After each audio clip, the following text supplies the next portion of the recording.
मतदारसंघाबद्दल प्रचंड उत्सुकता निर्माण झाली आहे। विशेष करून शिवसेना उद्धव बाळासाहेब ठाकरे गटाचा उमेदवार कोण याची चर्चा सध्या जिल्ह्यात सुरू आहे। पण आता या उमेदवारीचा सस्पेन्स काही प्रमाणात कमी झाल्याचं पाहायला मिळतंय।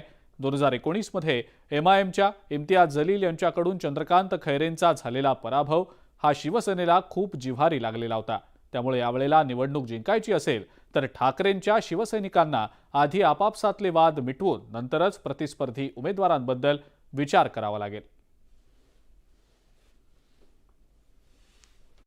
अंबादासचं काही नाही, अंबादास हा माझा शिष्य आहे।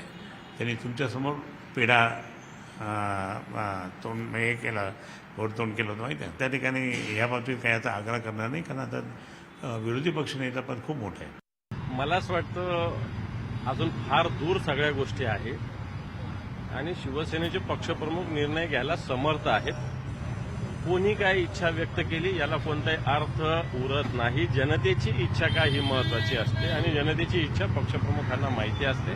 खैरे आणि अंबादास दानवे हा त्यांचा अंतर्गत विषय, आम्हाला काही घेणं नाही। खैरे काय आणि अंबादास दानवे काय, तुम्हाला एक सांगू शकतो आम्ही, खैरे असला तरी आमची तयारी आहे आणि अंबादास दानवे असलं तरी आमची तयारी आहे। हे त्यांनी त्यांचं ठरवायचं की त्यांना कोण उभा करायचा।